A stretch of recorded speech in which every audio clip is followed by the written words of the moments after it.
नमस्कार, न्यूज की पाठशाला में स्वागत है आपका। मैं हूं आपके साथ अनंत त्यागी। यहां खबर का हर चैप्टर खुलेगा और यहां सबकी क्लास लगी। और सबसे पहले आपको बताते हैं कि पाठशाला में आज किन किन चैप्टर्स की पूरी जानकारी आपको हम देने वाले हैं। पाठशाला में बात होगी अवैध रोहिंग्या पर कंफ्यूजन दूर करने वाले चैप्टर की। रोहिंग्या मुसलमानों को फ्लैट देंगे या फिर भगाया जाएगा, पाठशाला में इस खबर की पूरी डिटेल आप तक पहुंचेगी। रोहिंग्या मुसलमानों पर क्या मोदी नीति बदल चुकी है, यह सवाल सबके जहन में है। इसका जवाब पाठशाला में आपको दिया जाएगा। पाठशाला में नीतीश और तेजस्वी के मंत्रियों की चार्जशीट दिखाएंगे और किडनैपर मंत्री से नीतीश अनजान हैं या अनजान बन रहे हैं, यह आपको बताएंगे। पाठशाला में बताएंगे आपको कि बिहार में नौकरी देने के जिम्मेदार ही कैसे गायब हैं। दावे तो किए जा रहे हैं। और बताएंगे आपको ऑनलाइन फ्रॉड से सावधान करने वाला चैप्टर। तो आइए शुरू करते हैं पाठशाला की। और सबसे पहले दिन भर की सारी बड़ी खबरों का एक साथ क्विक रिवीजन।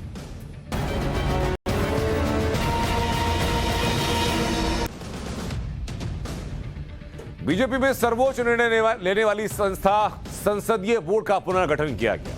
संसदीय बोर्ड से शिवराज सिंह चौहान और नितिन गडकरी बाहर हो गए। नए संसदीय बोर्ड में विविधता और पुराने लोगों का ध्यान रखा गया, जैसे पुराने नेता बीएस येदियुरप्पा, सत्यनारायण जटिया और के लक्ष्मण जैसे लोगों को जगह मिली। तो वहीं सिख नेता इकबाल सिंह लालपुरा और हरियाणा से सुधा यादव और पूर्वोत्तर से सर्बानंद सोनोवाल को संसदीय बोर्ड में जगह दी गई। संसदीय बोर्ड के साथ ही नई केंद्रीय चुनाव समिति बनाई गई, जिसमें महाराष्ट्र के सीएम देवेंद्र फडणवीस और केंद्रीय मंत्री भूपेंद्र यादव को जगह मिली। प्रशांत किशोर ने दावा किया कि बिहार में चुनाव से पहले एक बार फिर उलटफेर होगा। प्रशांत किशोर के मुताबिक अगला चुनाव आते आते बिहार की राजनीति कई बार घूमेगी। नीतीश कुमार फेविकोल लगाकर अपनी कुर्सी पर बैठ गए हैं, बाकी पार्टियां कभी इधर तो कभी उधर होती रहेंगी। प्रशांत किशोर ने कहा कि नीतीश और तेजस्वी की सरकार जुगाड़ पर चल रही है, इसे जनता का भरोसा हासिल नहीं। बिहार में टीचर्स को तो सरकार सैलरी दे नहीं पा रही, तो फिर 5 से 10 लाख नई नौकरियां कैसे दे पाएगी। वहीं बिहार में नई सरकार बनने के बाद पहली बार आरजेडी अध्यक्ष लालू यादव पहली बार पटना पहुंचे। लालू के साथ उनकी बेटी मिसा भारती भी थी। बड़ी संख्या में समर्थकों ने पटना एयरपोर्ट पर लालू प्रसाद यादव का स्वागत किया। लालू यादव सोमवार को पटना आने वाले थे और अगले दिन नए मंत्रियों के शपथ ग्रहण में शामिल होने वाले थे, लेकिन तबीयत नासाज होने के चलते वो पटना आ नहीं सके। आज दिल्ली से पटना आते ही लालू प्रसाद यादव ने कहा कि 2024 के चुनाव में नरेंद्र मोदी को हटाना है। तो वहीं दिल्ली के सीएम अरविंद केजरीवाल ने मेक इंडिया नंबर 1 मिशन का ऐलान किया। केजरीवाल ने कहा कि वो देश के 130 करोड़ लोगों को इस मिशन से जोड़ेंगे और इसके लिए देश के कोने कोने में जाएंगे। माना जा रहा है कि अरविंद केजरीवाल इस मिशन के जरिए 2024 के लोकसभा चुनाव में अपनी दावेदारी को मजबूत करने में लगे हैं और अपनी भूमिका को केंद्रीय स्तर पर गढ़ने में लगे। केजरीवाल गुजरात और हिमाचल चुनाव में भी दम लगा रहे हैं और अगर इन दोनों चुनावों में पार्टी का प्रदर्शन बेहतर रहता है तो विपक्षी खेमे में अरविंद केजरीवाल की दावेदारी और मजबूत हो जाएगी। उधर बंगाल में पशु तस्करी घोटाले की जांच में जुटी सीबीआई ने आज टीएमसी नेता अनुव्रत मंडल से जुड़े 16 करोड़ 57 हजार रुपए जब्त कर लिए। सीबीआई को अनुव्रत और उनके परिवार से जुड़े फिक्स्ड डिपॉजिट का पता चला था। सीबीआई की जांच के मुताबिक अनुव्रत मंडल के करीबियों को कैश मिलता था, जो वो अनुव्रत मंडल के अकाउंट में जमा करवाते थे और बाद में इन पैसों का इस्तेमाल अनुव्रत मंडल और उनका परिवार करता था। अनुव्रत मंडल को कुछ दिन पहले ही सीबीआई ने गिरफ्तार किया था और अब ये सीजर किया गया। बंगाल में कैश के साथ पकड़े गए झारखंड के 3 कांग्रेस विधायकों को कुछ राहत मिली। कोलकाता हाईकोर्ट से तीनों को अंतरिम जमानत दी गई है। जमानत 3 महीने के लिए मिली है और इसी दौरान विधायकों को कोलकाता में रहना होगा। कांग्रेस विधायक राजेश कश्यप, नमन कोगारी और इरफान अंसारी 49 लाख रुपए कैश के साथ पकड़े गए थे। 30 जुलाई को हावड़ा जिले से इनकी गाड़ी से कैश बरामद हुआ था। जब ये गाड़ी के अंदर मौजूद थे, गाड़ी की डिग्गी में कैश था। विधायकों का कहना था कि ये कैश आदिवासी फेस्टिवल में साड़ी खरीदने के लिए था। उधर माइनिंग लीज मामले में झारखंड के सीएम हेमंत सोरेन को राहत मिल गई। सुप्रीम कोर्ट ने झारखंड हाई कोर्ट में हेमंत सोरेन के खिलाफ चल रही सुनवाई पर रोक लगा दी। हाई कोर्ट में सोरेन के खिलाफ पीआईएल डाली गई। पब्लिक इंटरेस्ट लिटिगेशन में हेमंत सोरेन के खिलाफ जांच की मांग की गई। आरोप यह कि हेमंत सोरेन ने खनन मंत्री के तौर पर खुद की कंपनी को खनन के लिए लीज दी और लीज देने में गड़बड़ी का आरोप लगा। इस मामले में चुनाव आयोग ने भी हेमंत सोरेन से जवाब मांगा था। मामला चुनाव आयोग में लंबित है। उधर लखनऊ में चोरों ने कैडबरी चॉकलेट के गोदाम से 17 लाख रुपए की चॉकलेट, बिस्किट और टॉफी चुरा ली। 15 अगस्त की रात को चिनट थाने में राजेंद्र सिंह सिद्धू नाम के कारोबारी के कैडबरी गोदाम से चोरी। चोर गोदाम में लगे सीसीटीवी का डीवीआर और दूसरा सामान भी साथ उठाकर ले गए। बताया गया कि चॉकलेट चोर गोदाम में लोडर लेकर आए थे और इसी में चोरी की 17 लाख की चॉकलेट को लाद करके ले गए। तो वहीं रूस से भारत के तेल खरीदने पर यूक्रेन ने तीखी टिप्पणी की है। यूक्रेन के विदेश मंत्री ने कहा कि जब भारत डिस्काउंट पर रूस से तेल खरीद रहा है तो उसे समझना चाहिए कि इसकी कीमत यूक्रेन के लोगों के खून से चुकाई जाएगी। अमेरिका भी लगातार भारत पर दबाव डाल रहा है कि वो रूस से तेल ना खरीदे, लेकिन भारत के विदेश मंत्री एस जयशंकर ने साफ किया कि भले ही अमेरिका और दूसरे देश विरोध करें, लेकिन जिस डील से भारतीयों को फायदा है भारत उस डील को करेगा। भारत ऐसा देश है जहां प्रति व्यक्ति आय $2000 से कम है। ऐसे में उनका कर्तव्य है कि ऐसे देशों से डील की जाए जहां से सबसे अच्छा ऑफर मिले, ताकि लोगों पर तेल गैस की महंगाई का जो बोझ है वो कम हो सके। तो दिन भर के रिवीजन के बाद पाठशाला में अब रोहिंग्या मुसलमानों पर देश का कंफ्यूजन दूर करने वाले चैप्टर की शुरुआत करते हैं।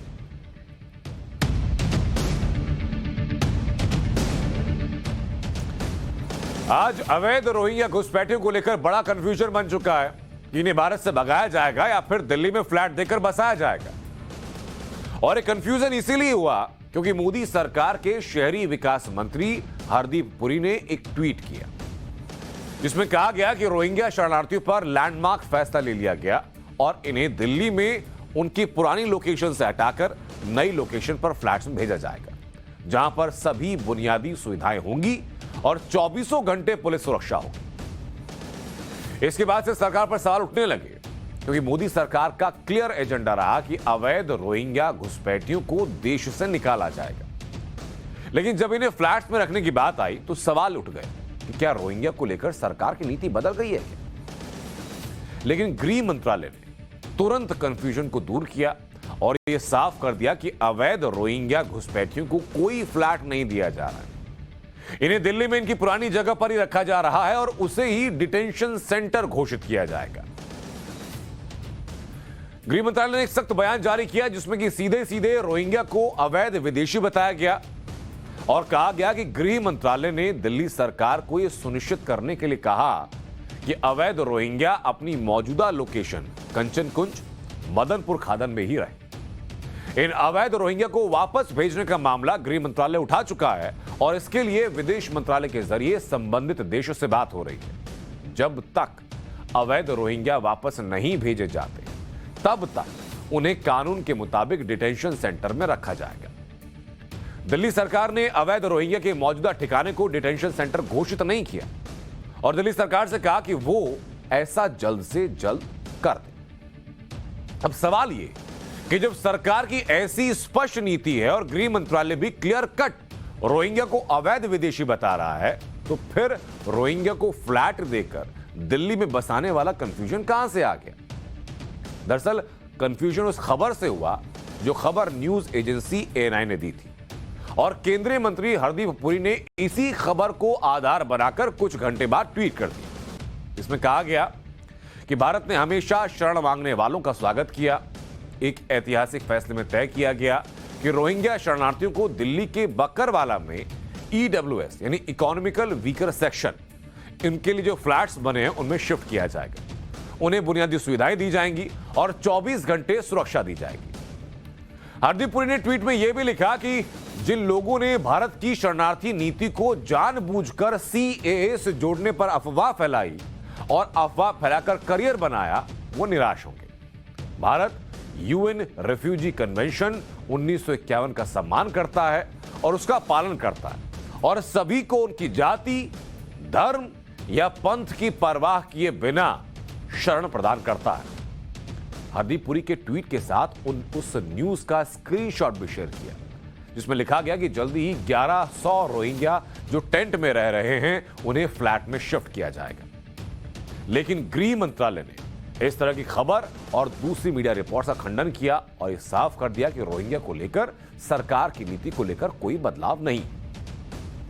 बाद में केंद्रीय मंत्री हरदीप पुरी ने भी ट्वीट किया कि गृह मंत्रालय ने जो बयान जारी किया वही सरकार का क्लियर स्टैंड है, वही सरकार का साफ स्टैंड है। दिल्ली में रोहिंग्या को जिन फ्लैट्स में बसाने का दावा किया गया उन फ्लैट्स की तस्वीरें भी आपको हम दिखा देते हैं। ये जो फ्लैट्स हैं ये दिल्ली के मुंडका इलाके के बक्करवाला में बने हुए हैं। ये फ्लैट्स काफी टाइम से खाली पड़े हैं। कोविड के दौरान का इस्तेमाल किया गया था। यहां जो फ्लैट्स की कुल संख्या है वो लगभग 240 है और जिस सोसाइटी में फ्लैट्स बने हैं वो सोसाइटी फिलहाल बंद पड़ी हुई है। रोहिंग्या को लेकर मोदी सरकार की कैसे स्पष्ट नीति रही है ये सुप्रीम कोर्ट में दिए गए जवाबों से साफ होता है। रोहिंग्या मुसलमानों को वापस भेजने के मामले में सुप्रीम कोर्ट में सुनवाई हुई थी, जिस सुनवाई के दौरान मार्च 2021 में केंद्र सरकार ने कोर्ट में कहा था कि जो रोहिंग्या डिटेंशन सेंटर में रखे गए वो शरणार्थी नहीं, अवैध घुसपैठिए हैं। ये देश की सुरक्षा के लिए खतरा हैं। रोहिंग्या दावा नहीं कर सकते कि इन्हें भारत में रहने का अधिकार है।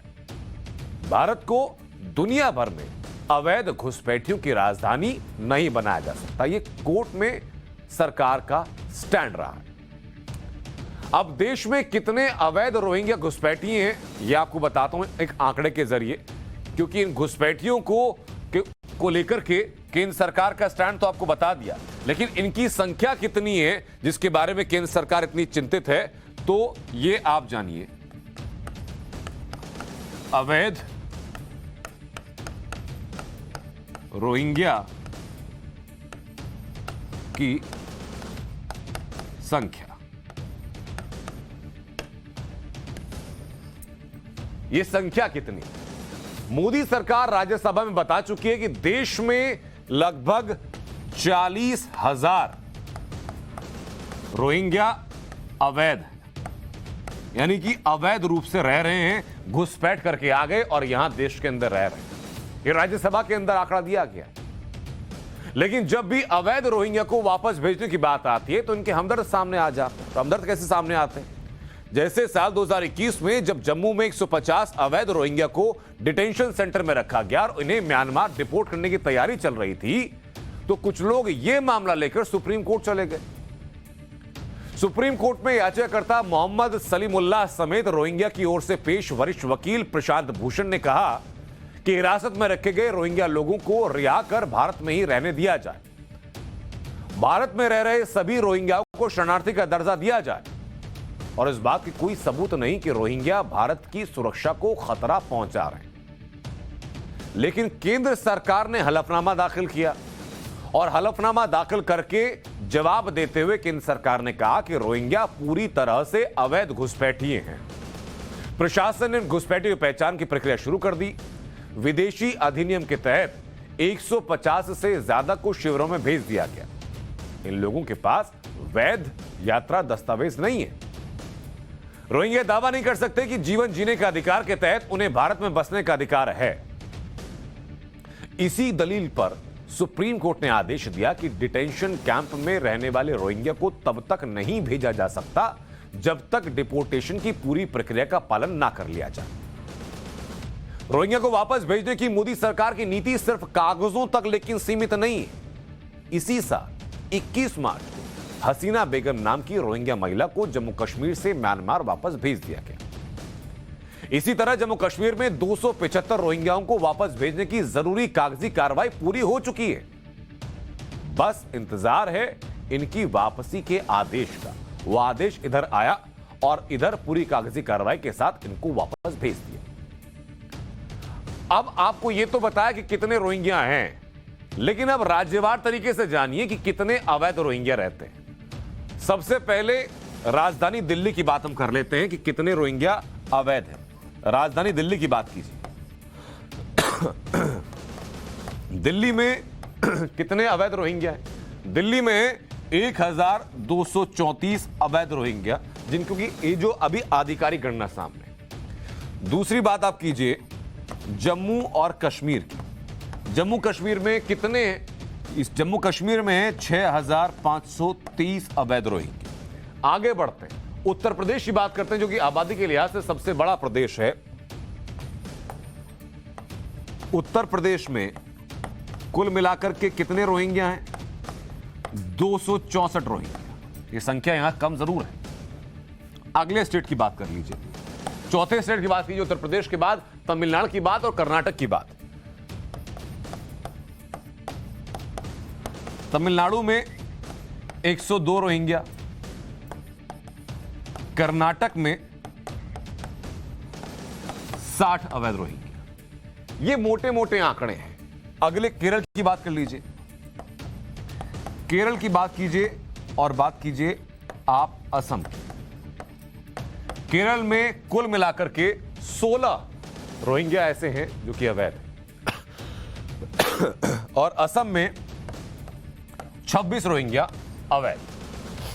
ये राज्यवार तरीके से अवैध रूप से रह रहे रोहिंग्याओं की गणना है। अवैध रोहिंग्यों की आबादी कितना बड़ा खतरा है, यह समझने के लिए आपको बांग्लादेश में प्रधानमंत्री शेख हसीना का बयान भी सुनना चाहिए, जानना चाहिए उसके बारे में। शेख हसीना ने कहा था कि क्षेत्रीय सुरक्षा को देखते हुए ये कह सकती हैं वो कि म्यांमार से भागकर आए 11 लाख रोहिंग्या न सिर्फ बांग्लादेश के लिए खतरा हैं, बल्कि पूरे क्षेत्र के लिए खतरा है। शेख हसीना ने पूरी दुनिया से अपील की थी कि वो खतरे के स्तर को समझे और उस पर एक्शन। शेख हसीना ने माना था कि बिना शांति और सुरक्षा के किसी भी देश में विकास और संपन्नता नहीं आ सकती। बांग्लादेश समझ रहा है, लेकिन जो लोग भारत में रोहिंग्या को बसाने की पैरवी कर रहे हैं, उन्हें बांग्लादेश का उदाहरण देखना चाहिए। बांग्लादेश ने अवैध रोहिंग्या को बसाने के लिए उन्हें फ्लैट नहीं दिए। बांग्लादेश को रोहिंग्या मुसलमानों से ऐसी सुरक्षा चिंताएं हैं कि अवैध रूप से बांग्लादेश में घुसपैठ कर आने वाले रोहिंग्याओं को बांग्लादेश में रिहायशी इलाकों से दूर जाकर के एक अलग द्वीप पर बसा दिया। सोचिए जरा कि भारत में तो राजधानी के अंदर रोहिंग्या को फ्लैट देने की बात हो रही है, जबकि बांग्लादेश में एक अलग द्वीप पर ले जाकर के रोहिंग्या को बसाया गया। उन्हें वहां भी नहीं रखा जा रहा जहां बांग्लादेश के मूल निवासी रहते हैं। बांग्लादेश में भासन 4 द्वीप पर रोहिंग्या कैंप ही बनाया गया, जहां 1 लाख शरणार्थी रह रहे हैं। यह द्वीप बांग्लादेश के मेनलैंड से 34 किलोमीटर दूर है। 20 साल पहले ही इस द्वीप का पता चला था। यहां कोई रहता नहीं था। इस द्वीप का जो क्षेत्रफल है वो लगभग 13,000 एकड़ में है। अकेले बांग्लादेश में रोहिंग्याओं की संख्या 13 लाख से ज्यादा है। अब उनको उस द्वीप पर शिफ्ट कर दिया गया। अच्छा, रोहिंग्या मुसलमानों के बारे में इतनी बातें तो हो गई, लेकिन सबसे पहले एक बुनियादी सवाल का उत्तर भी आपको जानना चाहिए कि रोहिंग्या मुसलमान दरअसल हैं कौन, ये आए कहां से? पाठशाला में बताते हैं आपको। रोहिंग्या मुसलमान बौद्ध बहुल देश म्यांमार के रखाइन प्रांत के रहने वाले हैं, जिसे पहले बर्मा कहा जाता था। रोहिंग्या मुसलमान म्यांमार में सामान्य तौर पर बोली जाने वाली बर्मीज भाषा नहीं बोलते, बल्कि बंगाली बोलने वाले लोग हैं। रोहिंग्या पीढ़ियों से म्यांमार में रहते थे, लेकिन म्यांमार मानता है कि ये ब्रिटिश राज के दौरान बांग्लादेश से आकर म्यांमार में बस गए। म्यांमार इन अवैध रूप से बसे रोहिंग्या को बाहर निकालने की दशकों से कोशिश कर रहा था, और इसी में 1982 में म्यांमार ने नागरिकता कानून बनाया और सिर्फ उन्हीं रोहिंग्याओं को नागरिकता दी जिनके पूर्वज 1823 से पहले म्यांमार में रहते थे। जिन रोहिंग्या को नागरिकता नहीं मिली, उन्हें म्यांमार ने रखाइन प्रांत तक सीमित कर दिया और उन्हें किसी तरह की सुविधा नहीं दी जाती थी। 1982 के नागरिकता कानून के मुताबिक म्यांमार ने सिर्फ 40,000 रोहिंग्या को अपना नागरिक माना, बाकी को अवैध बांग्लादेशी करार दिया। म्यांमार के रखाइन प्रांत में वहां के बौद्ध और रोहिंग्या मुसलमानों के बीच दशकों से हिंसक संघर्ष होता रहा। इसी हिंसक संघर्ष के दौरान 2012 में रखाइन प्रांत से बड़ी संख्या में रोहिंग्या मुसलमानों का पलायन हुआ और बड़ी संख्या में रोहिंग्या भाग करके बांग्लादेश आ गए। म्यांमार के रखाइन प्रांत में 2017 में फिर हिंसा भड़की, जिसके बाद रोहिंग्या मुसलमानों का सबसे बड़ा पलायन हुआ। रखाइन में 2017 की हिंसा के बाद करीब 7 लाख रोहिंग्या मुसलमान बांग्लादेश में शरण लेने के लिए आ गए और मौजूदा वक्त में करीब 9,80,000 रोहिंग्या मुसलमान हैं जो बांग्लादेश और भारत जैसे देशों में शरण लेने के लिए आए। इनमें बांग्लादेश के शरणार्थी शिविरों में आधिकारिक तौर पर करीब 9 लाख रोहिंग्या मुसलमान रहते हैं। करीब 92,000 रोहिंग्या मुसलमानों ने थाईलैंड में शरण मांगी और करीब 21,000 रोहिंग्या मुसलमानों ने भारत में शरण मांगी। कई रोहिंग्या मुसलमान इंडोनेशिया, नेपाल जैसे देशों में चले गए। लेकिन रोहिंग्या मुसलमानों के साथ आतंकवाद का चैप्टर जुड़ता है। म्यांमार के रखाइन प्रांत में रोहिंग्या मुसलमानों ने अराकान रोहिंग्या सॉल्वेशन आर्मी नाम का एक संगठन बनाया, जो कि एक आतंकी संगठन था, जिसका पहले नाम करकाह अल यकीन था। इस आतंकी संगठन ने 2017 में रखाइन में म्यांमार के 30 पुलिस पोस्ट और आर्मी बेस पर पथराव किया और इसके बाद रोहिंग्याओं के खिलाफ हिंसा भड़की। रोहिंग्या मुसलमानों का आतंकी संगठन Arakan Rohingya Salvation Army Rohingya के लिए अलग मुस्लिम देश बनाना चाहता है। रोहिंग्या मुस्लिमों से जुड़े संगठनों की इन्हीं आतंकवादी गतिविधियों की वजह से बांग्लादेश और भारत जैसे देशों की जो चिंताएं हैं वो गंभीर हैं और वाजिब है। रोहिंग्या का इतिहास से लेकर वर्तमान तक पाठशाला में आपको अब तक सब बता दिया। देश की सुरक्षा के लिए खतरा है, यह बात सरकार भी मान चुकी है। ऐसे में उन्हें फ्लैट देकर बसाने की बात नहीं की जा सकती। अगर फ्लैट देना ही है तो पाकिस्तान से भागकर भारत में शरण लेने वाले हिंदुओं को देना चाहिए, क्योंकि एक अनुमान के मुताबिक हर साल 5,000 हिंदू पाकिस्तान से पलायन करके भारत में शरण लेते हैं। दिल्ली में हिंदू शरणार्थी मजनू का टीला और सिग्नेचर ब्रिज के पास बनी झुग्गी झोपड़ियों में रहते हैं। इनके पास बुनियादी सुविधाएं तक नहीं है, पानी की किल्लत है, बिजली की परेशानी है, शौचालय तक नहीं। ये लोग सालों से नागरिकता मिलने का इंतजार कर रहे हैं। अगर किसी को फ्लैट और बुनियादी सुविधाएं या सुरक्षा दी जानी चाहिए तो उसके हकदार ये लोग। इसी तरह से अगर फ्लैट और दूसरी सुविधाएं देनी है तो उन हिंदुओं और उन सिख शरणार्थियों को देनी चाहिए जो अफगानिस्तान से भाग करके भारत आए थे अपनी जान बचा करके। हमें बात समझनी होगी कि रोहिंग्या घुसपैठियों को रखना भारत का दायित्व नहीं, भारत की ड्यूटी नहीं। भारत 1951 के यूएन कन्वेंशन को मंजूरी देने वाला देश नहीं है और ना ही भारत ने इस कन्वेंशन पर साइन किए। सभी विदेशी नागरिकों को शरण देने के लिए 4 तरह के कानून हैं। पहला कानून है फॉरेनर्स एक्ट 1946। दूसरा है रजिस्ट्रेशन ऑफ फॉरेनर्स एक्ट 1939। तीसरा है passport entry into India act 1920 और चौथा है सिटीजनशिप एक्ट 1955। साल 2011 में केंद्र सरकार ने एक स्टैंडर्ड ऑपरेटिंग प्रोसीजर यानी एसओपी बनाया, जिसके तहत शरण मांगने वाले विदेशी नागरिकों के मामले देखे जाते हैं। यानी जो लोग बाहर के रहने वाले हैं, किसी और देश रहने वाले हैं, लेकिन भारत में आकर के शरण चाहते हैं, उसके लिए एक स्टैंडर्ड ऑपरेटिंग प्रोसीजर बनाया गया। 2019 में इसी एसओपी में बदलाव किए गए। हमें एक बात और समझनी होगी कि अवैध विदेशी नागरिकों को दुनिया के बड़े बड़े देश बाहर करते हैं। कौन कौन से देश हैं वो बताते हैं आपको।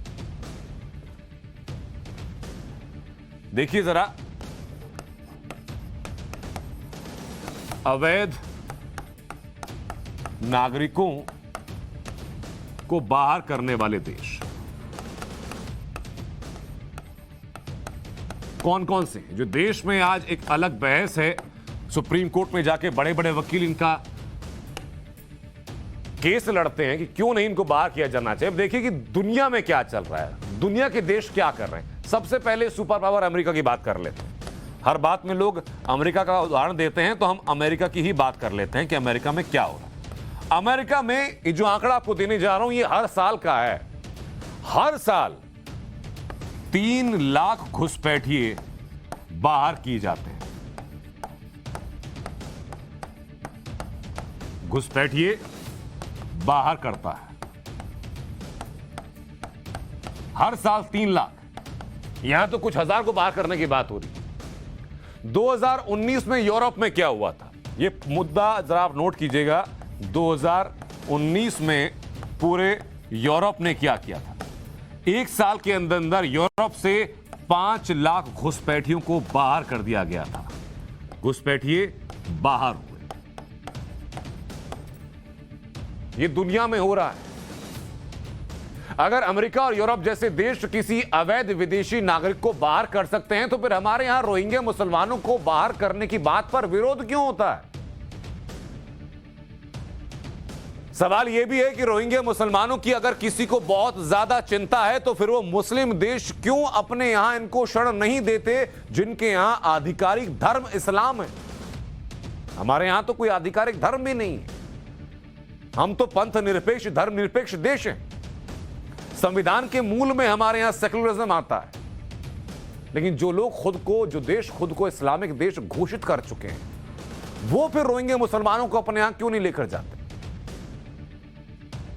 पाठशाला में आगे बढ़ते हैं और अब बात बिहार में नीतीश कुमार के उन मंत्रियों के चैप्टर की जिन पर बहुत दाग है।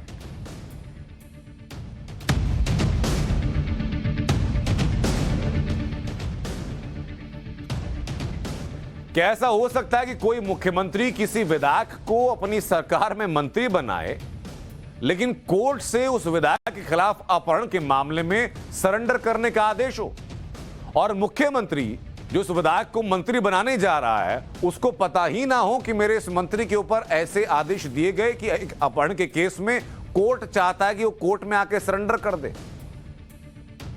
पहली नजर में आपको यकीन नहीं होगा, लेकिन नीतीश कुमार यही कह रहे हैं। अब नीतीश कुमार की बातों पर भरोसा करें तो बिहार में ऐसा ही प्रकरण हुआ है जहां नीतीश कुमार को इल्म तक नहीं था। नीतीश कुमार ने 16 अगस्त यानी कल अपने मंत्रिमंडल का विस्तार किया। इस विस्तार में आरजेडी के कोटे से एमएलसी कार्तिकेय सिंह ने मंत्री पद की शपथ ली। इन्हें नीतीश कुमार ने कानून मंत्री बनाया। याद रखिएगा, कार्तिकेय सिंह कानून मंत्री बनाए गए। अब विपक्ष का दावा है कि कार्तिकेय सिंह को अपहरण के एक मामले में 16 अगस्त को ही सरेंडर करना था।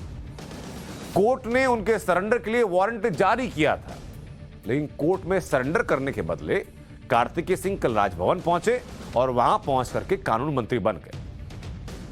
और कल शपथ ग्रहण समारोह हुआ और आज ये खुलासा हो गया। मीडिया ने नीतीश कुमार से इस पर सवाल भी पूछ लिया, तो नीतीश कुमार ने कह दिया कि उन्हें पता तक नहीं। जब कार्तिकेय सिंह के मंत्री पद की शपथ को लेकर के और कार्तिकेय सिंह के कोर्ट में सरेंडर के नोटिस को लेकर के नीतीश कुमार से पूछा गया, तो नीतीश बाबू ने क्या कहा, सुनिए जरा। उनका वारंट जारी हुआ है सर कार्तिकेय पे, इसके बारे में जानकारी इनको उनका वारंट जारी हुआ है सर कार्तिकेय पे, नहीं पता, इसके बारे में जानकारी इनको। तो सीएम नीतीश कुमार ने जिस कार्तिकेय सिंह के बारे में यह कहा कि उन्हें कुछ पता नहीं, सबसे पहले जरा वो मामला समझ लीजिए आप। साल 2014 था।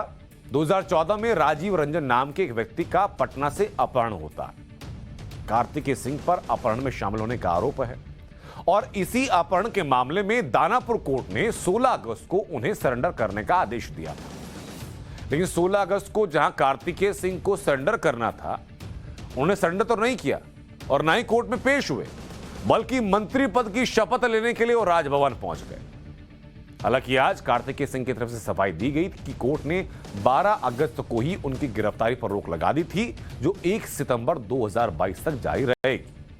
अब 1 सितंबर को इस मामले में अगली सुनवाई होगी। ये तो एक मामला है, लेकिन कार्तिकेय सिंह पर अपराध के कई मामले दर्ज हैं। एक बार उन पर लगे आरोपों की चार्जशीट जरा आपको दिखा देते हैं क्या क्या मामले हैं। कार्तिकेय सिंह पर कुल 4 आपराधिक मामले दर्ज हैं, जिनमें कुल 23 धाराएं लगाई गई। इनमें 3 मामलों में उन पर गंभीर धाराओं में केस दर्ज हैं। ये मामले कौन से देखिए जरा। ये मामला है अपहरण का, ये मामला है बंधक बनाने के मकसद से अपहरण का, और ये मामला है चोरी का। कार्तिक सिंह पर धारा 363 में अपहरण और धारा 365 में बंधक बनाने के इरादे से अपहरण का मामला दर्ज है।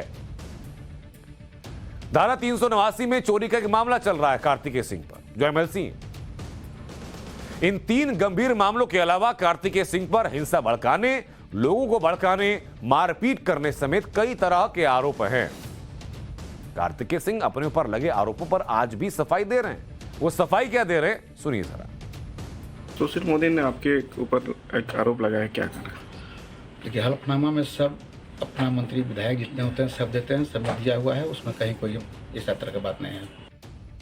सुशील मोदी ने आपके ऊपर एक आरोप लगाया, क्या करें?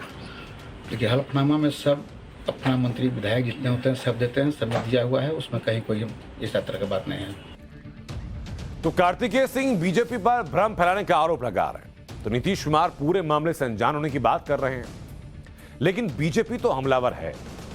पूर्व केंद्रीय मंत्री और पटना साहब से सांसद रविशंकर प्रसाद ने नीतीश कुमार से हिम्मत दिखाने और कार्तिकेय सिंह को बर्खास्त करने की मांग की है। नीतीश कुमार जी, आपके कानून मंत्री कोर्ट की प्रक्रिया से खिलवाड़ कर रहे हैं। उनका एंटीसिपेटरी बेल पटना हाईकोर्ट के द्वारा 2017 के फरवरी में, आज से 5 साल पहले से अधिक, रिजेक्ट कर दिया गया। वो सरेंडर नहीं करते हैं। उनका क्वाशिंग एप्लीकेशन भी हाईकोर्ट, पटना हाईकोर्ट ने रिजेक्ट कर दिया। तो फिर ये 12/8 को ये आदेश आता कहां से? ये इसलिए आया कि उनका मामला हो गया था मंत्री बनने का। इतने गंभीर आरोपों के बाद भी ऐसी क्या मजबूरी रही कि कार्तिकेय सिंह को नीतीश कुमार मंत्रिमंडल में कानून मंत्री बनाना पड़ा? वो कार्तिकेय सिंह के राजनीतिक रसूख से जरा आप समझिए। कार्तिकेय सिंह आरजेडी के टिकट पर पहली बार एमएलसी बने हैं। मोकामा से आरजेडी के विधायक रहे, अनंत सिंह के बेहद करीबी हैं। साल 2005 से ही अनंत सिंह के वो साथ हैं, यानी पिछले लगभग 17 सालों से। पटना के पास में मोकामा में अनंत सिंह और कार्तिकेय सिंह की तूती बोलती। अवैध हथियार रखने के मामले में दोषी साबित होने पर अनंत सिंह की विधानसभा सदस्यता खत्म हो चुकी है, वो जेल में बंद है। और शायद इसी वजह से अनंत सिंह ना सही बल्कि उनके करीबी कार्तिकेय सिंह को मंत्री बना दिया गया। यानी एक नेता जो एमएलए भी नहीं है, जो एमएलसी है और जो पहली बार एमएलसी बना है, उसे सीधे मंत्रिमंडल में मंत्री बना दिया गया, क्योंकि वो एक बाहुबली के करीबी हैं। और यही वजह है कि नीतीश कुमार पर सवाल उठ रहे हैं। और कार्तिकेय सिंह आरजेडी से अकेले मंत्री नहीं है। नीतीश कुमार की सरकार में आरजेडी के कोटे से 17 मंत्री हैं और एडीआर यानी एसोसिएशन फॉर डेमोक्रेटिक रिफॉर्म्स, एक संस्था जो कहती है कि उसमें कितने दागी हैं, ये आपको बता देते हैं। नीतीश सरकार के मंत्री या नीतीश के मंत्री जो हैं, उनके ऊपर क्या क्या आरोप हैं,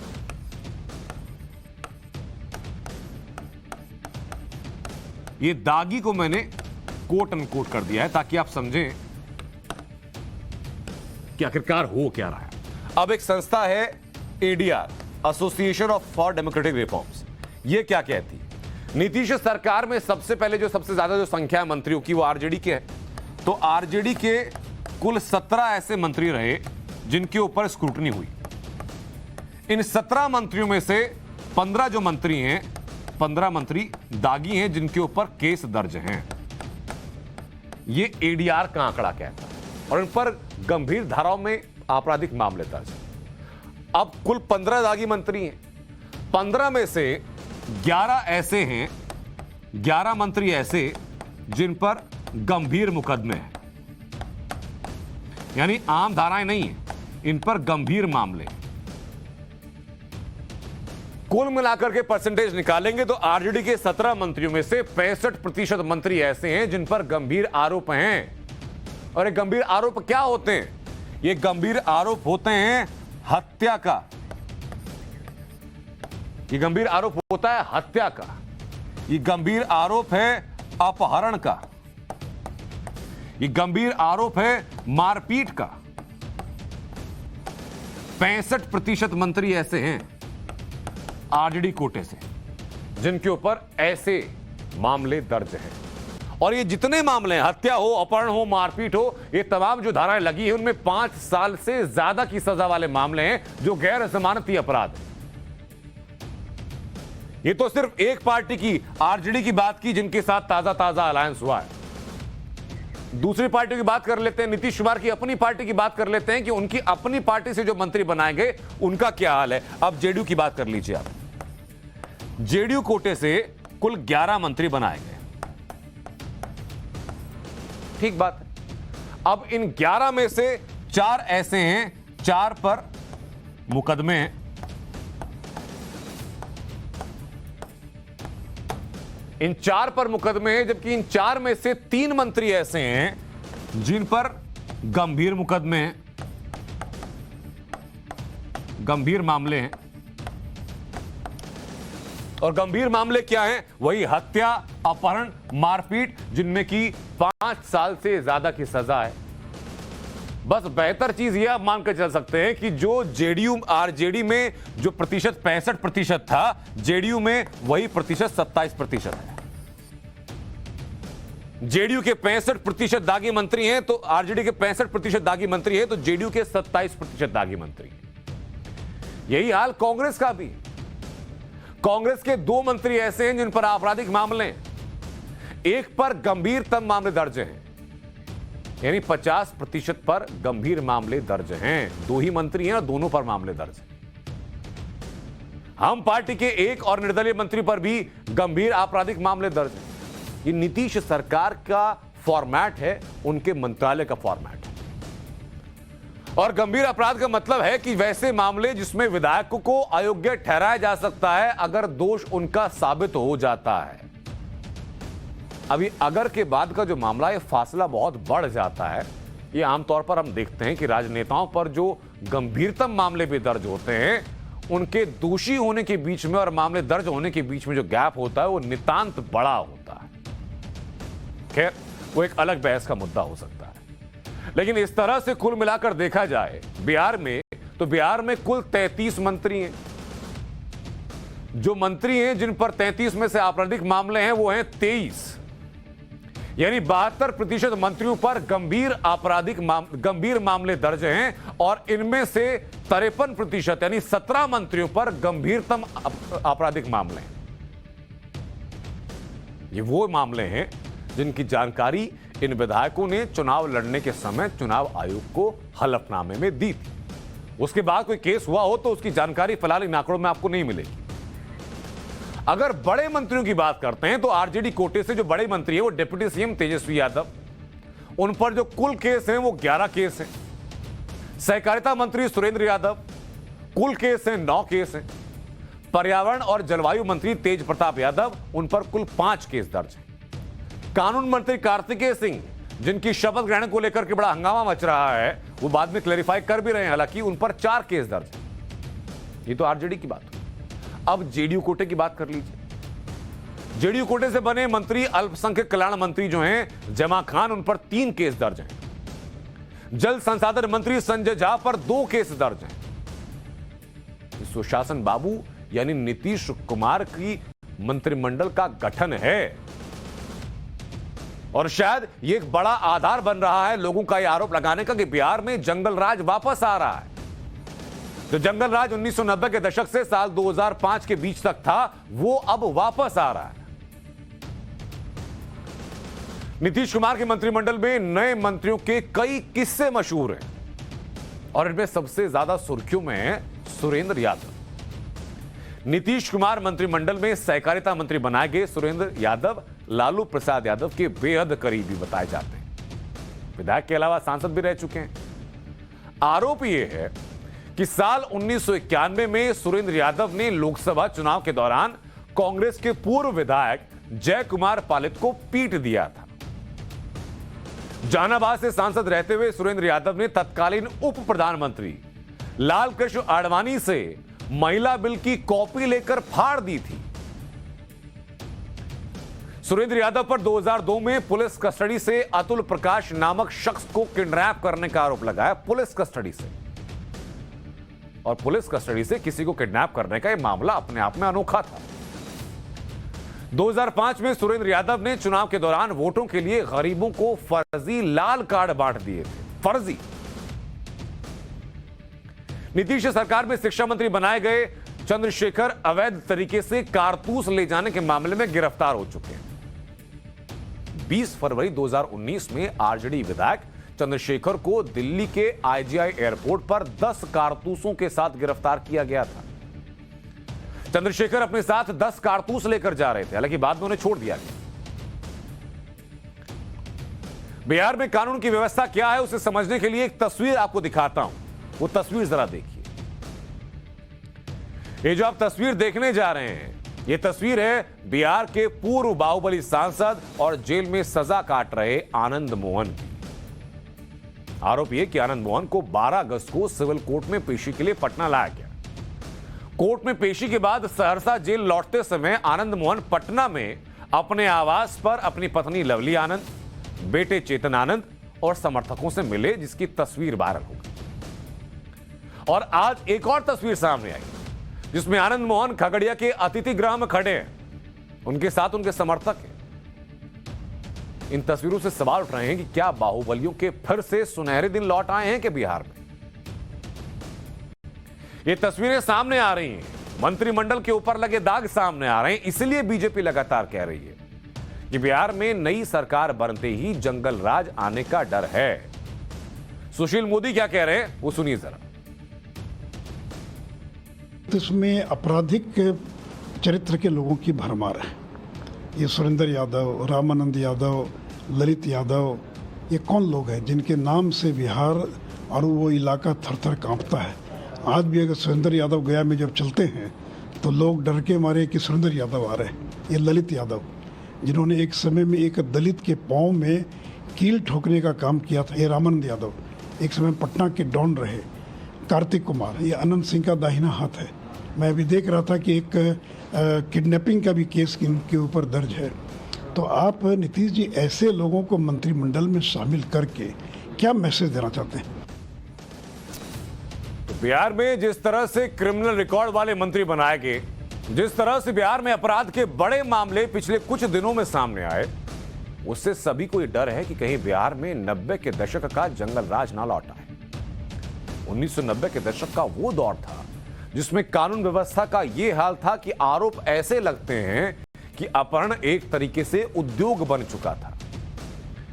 साल 1992 से लेकर के साल 2004 तक बिहार में किडनैपिंग के 32,085 मामले हुए थे। बिना रंगदारी दिए कारोबारियों के लिए व्यापार करना उस दौर में नामुमकिन था, और जो रंगदारी से मना करता था तो उसके परिवार वालों का अपहरण कर लिया जाता था।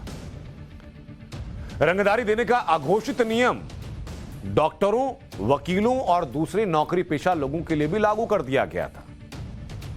हालात ये थे कि अगर घर का कोई व्यक्ति शाम को 6 बजे तक घर लौटता नहीं था तो उसके घर में हड़कंप मच जाता था कि कहीं किसी ने उठा तो नहीं लिया, कोई किडनैप तो नहीं करके ले गया। इसी दौरान नक्सली हमले, जातीय हिंसा के मामले बढ़ गए। अगड़ी और पिछड़ी जातियों का खूनी संघर्ष हो रहा था। चुनाव में बूथ कैप्चरिंग के लिए बिहार सबसे ज्यादा बदनाम था। वोटर्स को मारना, वोटर्स को पीटना और बूथ पर मर्डर की घटनाएं होती थी, बूथ पर हत्याएं होती थी। यहां तक कि दूसरे राज्यों के नेता अपने यहां बूथ कैप्चर कराने के लिए बिहार के माफियाओं की मदद लेते थे। ये वही दौर था जिसमें लालू यादव के सालों की दबंगई के कारनामे आम थे। लालू की बेटी की शादी में एक शोरूम से 100 गाड़ियां उठवा ली गई थी, कहा जाता है। यह वही दौर था जिसमें चारा घोटाले जैसे भ्रष्टाचार के मामले सामने आए और जिसमें खुद तत्कालीन सीएम लालू यादव को जेल जाना पड़ा। पुलिस क्या कर रही थी आप सोच रहे होंगे। पुलिस की हालत यह थी कि 2003 में पटना हाई कोर्ट में तत्कालीन डीजीपी ने कहा था कि पुलिस उतनी ही बेबस है जितना महाभारत में धृतराष्ट्र थे। जिस जंगलराज की चर्चा हो रही है वो शब्द कहां से आया, पहली बार जंगलराज किसने बोला, यह आपको बताते हैं। 5 अगस्त 1997 पटना हाईकोर्ट में याचिका पर सुनवाई थी। जस्टिस वीपी आनंद और जस्टिस धर्मपाल सिन्हा की बेंच सुनवाई कर रही थी। सुनवाई के दौरान बिहार के हालात का जिक्र हुआ, जिस पर पटना हाई कोर्ट ने कहा कि बिहार में सरकार नहीं है, यहां भ्रष्ट अफसर राज्य चला रहे हैं और बिहार में जंगल राज कायम हो गया है। कोर्ट की टिप्पणी थी। अब नई सरकार बनने के बाद बिहार में किस तरह की आपराधिक घटनाएं बढ़ रही हैं, वो जरा देख लीजिए। 9 अगस्त बिहार के बेतिया में पुजारी की हत्या कर दी जाती है। 10 अगस्त को पटना में शोरूम गार्ड की हत्या कर दी जाती है। 10 अगस्त को ही बिहार के जम्मू में पत्रकार की हत्या कर दी जाती है। 10 अगस्त को मुजफ्फरपुर में गिट्टी कारोबारी से 50 लाख रुपए की लूट कर ली जाती है। 12 अगस्त को भोजपुर में 10 साल के बच्चे की बेरहमी से हत्या कर दी जाती है। इसी से सवाल उठ रहे हैं कि कानून व्यवस्था के मोर्चे पर नीतीश कुमार क्या करेंगे, जब वो अब आरजेडी के साथ वो सरकार चला रहे हैं जिस सरकार में दागी और दबंग मंत्री हैं। बाहुबली कोर्ट में पेशी के बदले अपने घर पहुंच रहे हैं। कानून मंत्री फरार होने का आरोप है और मुख्यमंत्री को उसकी जानकारी नहीं। सरकार बनने के बाद से अपराध बढ़ने के आरोप लगे हैं। क्या इसीलिए बिहार की जनता में डर है कि एक बार फिर जंगल राज की वापसी हो सकती है? नीतीश कुमार का चैलेंज सिर्फ यही नहीं है। हमने कल ही पाठशाला में आपको बिहार में 10 लाख नौकरी देने के तेजस्वी यादव के वादे और 10 लाख रोजगार देने के नीतीश कुमार के दावों का टेस्ट किया था। पाठशाला में आपको कल ही बताया कि नौकरी पर जो वादे किए जा रहे हैं वो कितने मुश्किल हैं। बिहार में नौकरी देने की जिम्मेदारी मुख्यमंत्री सचिवालय की होती है और आसान शब्दों में समझें तो राज्य का पूरा कामकाज सचिवालय से चलता है, इसलिए नौकरियां भी यहीं से निकलती हैं। लेकिन आप ये जानकर हैरान रह जाएंगे कि जहां से नौकरियां निकलनी है वहीं पर अधिकारियों के पद खाली पड़े हुए हैं। सचिवालय के अंदर जिनको नौकरी निकालनी थी वही नहीं है कुर्सी पर। बिहार सरकार में अपर सचिव के कुल 311 पद हैं और आज की तारीख में एक भी अवर सचिव नहीं है। 10 लाख नौकरियां जहां से निकलेंगी उस बिहार सचिवालय सेवा के संयुक्त सचिव, वहां के उप सचिव और वहां के अवर सचिव सभी के पद खाली हैं। नौकरियां कौन निकालेगा? बिहार सरकार में कुल 44 विभाग हैं जिसके प्रभारी अधिकारी सचिवालय में बैठते हैं। 44 विभागों के सचिवालय में काम करने वाले प्रभारी और पदाधिकारियों के 65% पद खाली हैं। प्रभारी पदाधिकारियों के ऊपर अवर सचिव होते हैं, ये सारे के सारे पद खाली हैं। इसके अलावा उप सचिव और संयुक्त सचिव, ये जो पद होते हैं ये पद भी खाली हैं। बिहार से आगे बढ़ते हैं और पाठशाला में अब बात करते हैं इकोनॉमिक्स की क्लास की, जिसमें उस फ्रॉड का चैप्टर खोलते हैं जिसके चलते देश को रोजाना 100 करोड़ रुपए का नुकसान हो रहा है।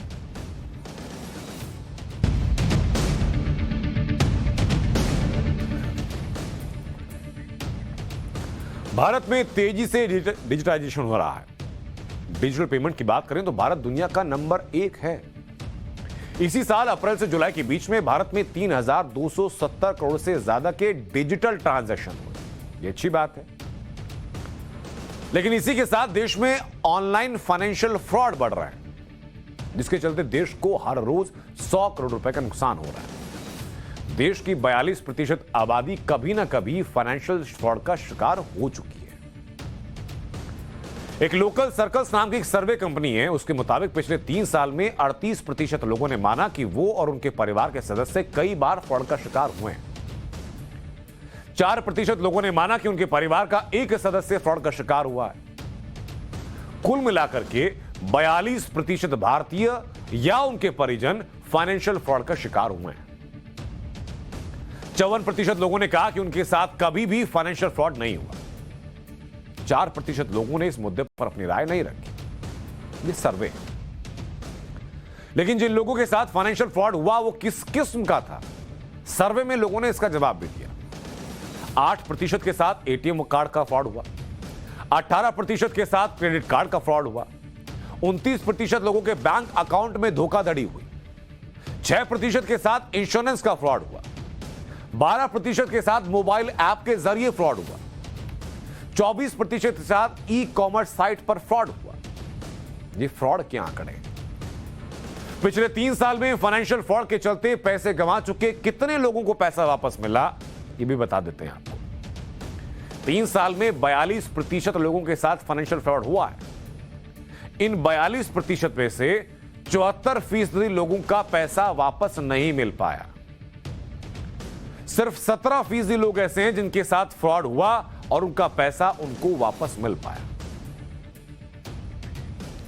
ऑनलाइन और बैंकिंग फ्रॉड के चलते आम लोगों को नुकसान तो होता है, इसका असर देश की अर्थव्यवस्था पर भी पड़ता है।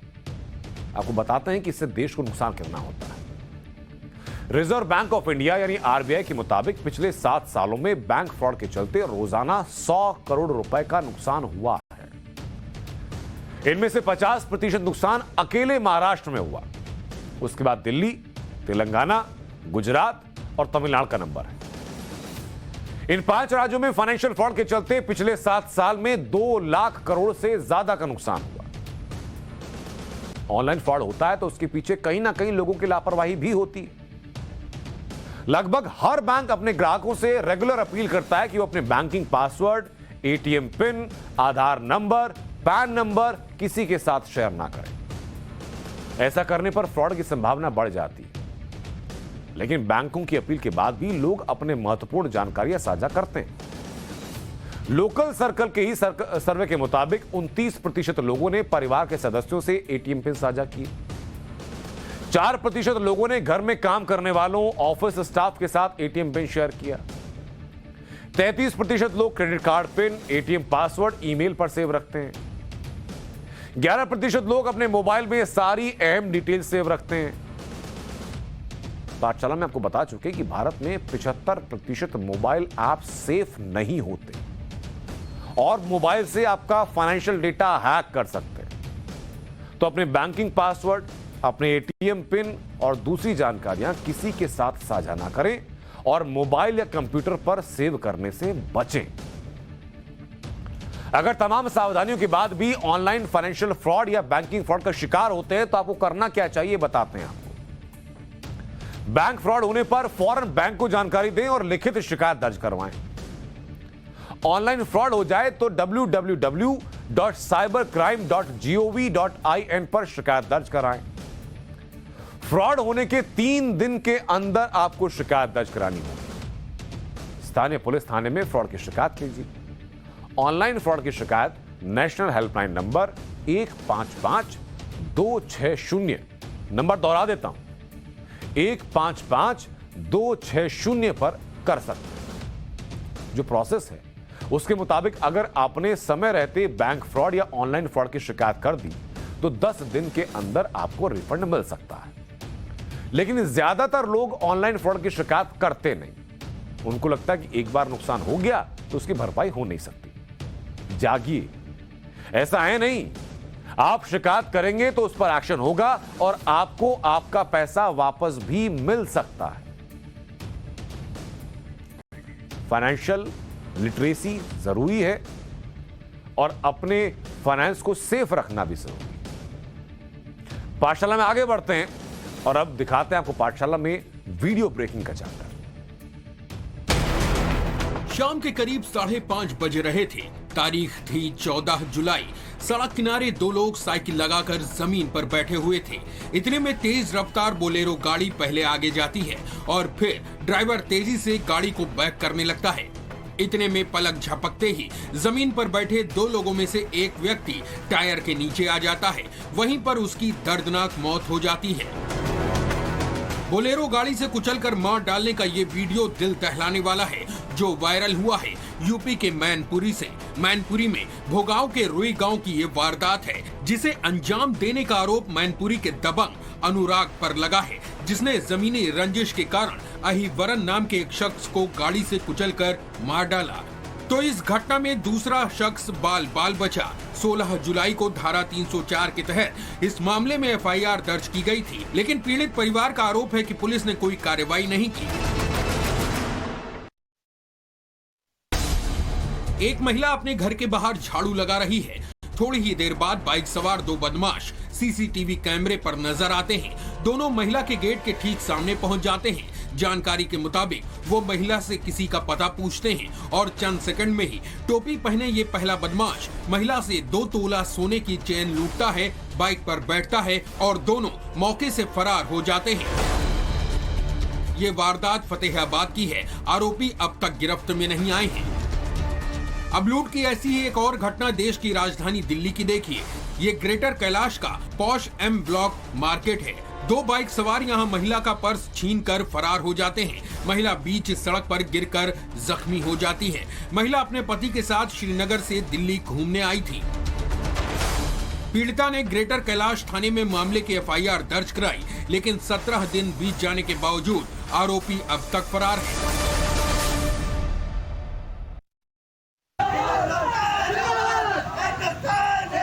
वीडियो सिर्फ 3 सेकंड का है, लेकिन इन 3 सेकंड में ऐसा कुछ हुआ जिसने आगरा प्रशासन के भी होश उड़ा दिए।